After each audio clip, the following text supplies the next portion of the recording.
கர்த்தருக்கு ஸ்தோத்திரம். இந்த நாள் தேன்துளி நிகழ்ச்சியிலே உங்களை நான் மீண்டும் சந்திப்பதில் அதிக மகிழ்ச்சி அடைகிறேன். இந்த நாளில் கூட ஒரு அற்புதத்தை நான் உங்களோடு கூட பகிர்ந்து கொள்ள விரும்புகிறேன். இது ஒரு மிக மிக ஒரு முக்கியமான ஒரு அற்புதம். ஆண்டவராய் இயேசு கிறிஸ்து செய்த எல்லா அற்புதத்தையும் காட்டிலும் மிகவும் சிறந்த ஒரு அற்புதமாய் காணப்படுகிறது.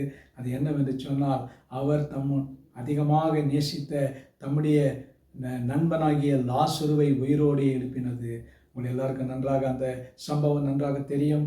யோவான் எழுதின சுவிசேஷம் 11ஆம் அதிகாரத்தில் இந்த சம்பவம் சொல்லப்பட்டிருக்கிறது.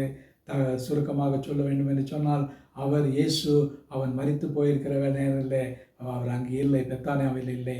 அவர் பெத்தானியாவிட்டு 3 நாள் பிரயாணத்தில் அவர் எருசலேமில் இருந்தார்.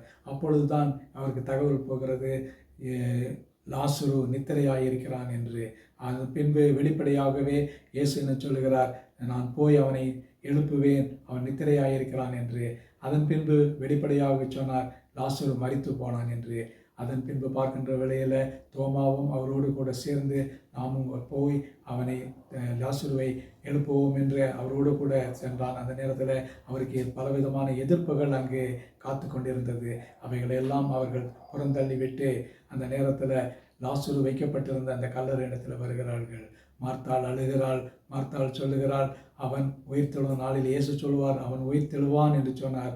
ஆனாலும் அவன் உயிர்த்தெழுகிற நாளிலே அவனும் உயிர்த்தெழுவான் என்று சொல்லுகிறார். அதன் பின்பு அந்த யூத மக்கள் எல்லாம் கூடியிருக்கின்ற இடத்துல வந்து பார்க்கின்ற வேளையில் மரியாள் அழுது கொண்டு இருக்கின்றார். அந்த நேரத்தில் இயேசுவை பார்த்த உடனே இயேசுவை நோக்கி ஓடி வந்து அவருடைய பாதத்தில் விடுகிறார். அதன் பின்பு நடந்த காரியம், அவனை எங்கே வைத்தீர்கள் என்று இயேசு கேட்கிறார்.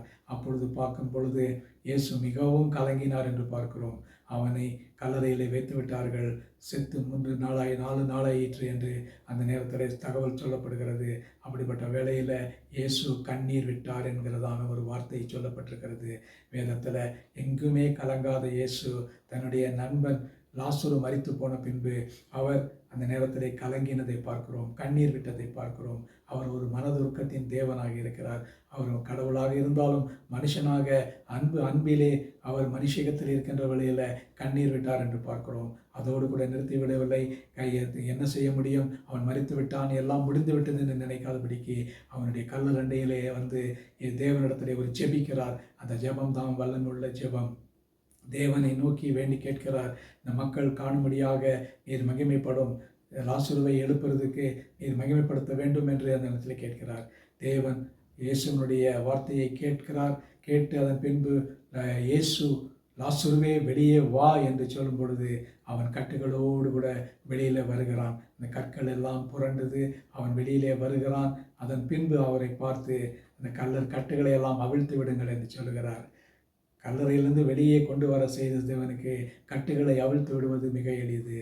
அதுதான் மிக முக்கியமான ஒரு காரியம். இந்த நாளிலே கட்டுகளை அவிழ்ப்பது நம்முடைய வேலை, நாம் செய்ய வேண்டும். இன்னைக்கு ஆண்டவராகிய இயேசு கிறிஸ்து சொல்கிறார், அநேகரை நான் விடுவித்திருக்கிறேன், அநேகருக்கு நான் உயிர் கொடுத்திருக்கிறேன், ஆனால் அவர்கள் இன்னும் கட்டுக்குள்ளாக இருக்கிறார்கள்.